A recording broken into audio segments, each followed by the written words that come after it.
এই ছেলে, এখানে তোমাকে আর একটা কথা বলে রাখছি, তুমি মনে রেখো। তুমি কথাকে উল্টে ধরিও না। আজকে তুমি ঢাকা সাভারের কথা উল্টে ধরেছ, তোমার ভুল হয়েছে, তুমি ভুল শুনেছ। আমি বলেছি টিভিতে আন্তর্জাতিক খেলা, ক্রিকেট, ফুটবল দেখা তো বহু দূরের কথা।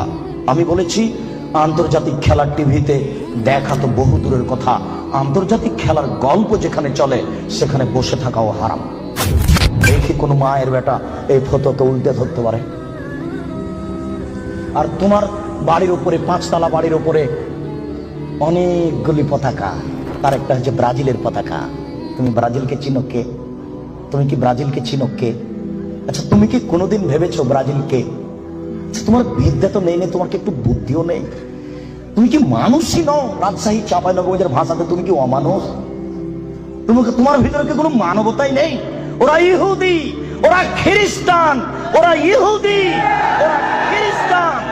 শোনো, যদি তারা শোনে যে তুমি পায়খানায় পড়ে গেছ তাহলে অট্ট হাসি দিবে, আর যদি তোমাকে পাশে পাই তাহলে তোমার মাথার উপরে লাথি মারবে, আর যদি তোমাকে পাশে পাই তাহলে আরো 3 বালতি পায়খানা তোমার মাথার উপরে দিয়ে দেবে। বলো দেখি ওরা কারা? ওরা ইহুদি, ওরা খ্রিস্টান, ওরা জন্মসূত্রেই তোমার শত্রু। ওরা বলছে তোমার নবী ভুয়া, মুহাম্মদ সাল্লাল্লাহু আলাইহি ওয়াসাল্লাম ভুয়া নবী। নবী হলে আমাদের মধ্যে থেকে হবে কেন?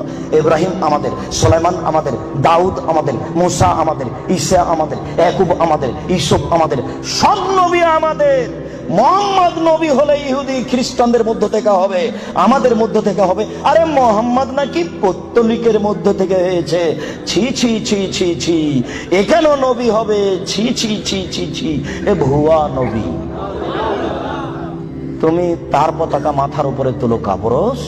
তোমার বিদ্যাকে আমি কবর দিতে এসেছি, তুমি মনে রেখো তোমার আমি কিছু না কিছু উপকার করবই করবো ইনশাআল্লাহ। শুনুন, দুনিয়াতে কিছু পাপ আছে মানুষ না করে পাপী।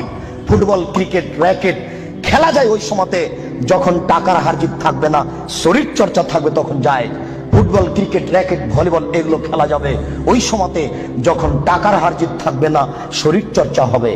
আর যাতে শরীর চর্চা নেই, বসে বসে সময় কাটাই, এটা খুবই খারাপ।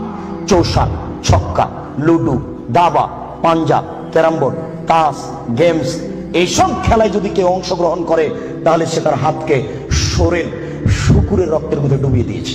মুহাম্মদ সাল্লাল্লাহু আলাইহি ওয়াসাল্লাম বলেন, মান লাইবা বিনামতি শির ফাকাদ খালায়াদাহু বিদামি খিনজির। কেউ যদি চৌসা, ছক্কা, লুডু, দাবা, পাঞ্জা, ক্যারাম বোর্ড, তাস, গেমস এই ধরনের খেলায় অংশগ্রহণ করে, সে তার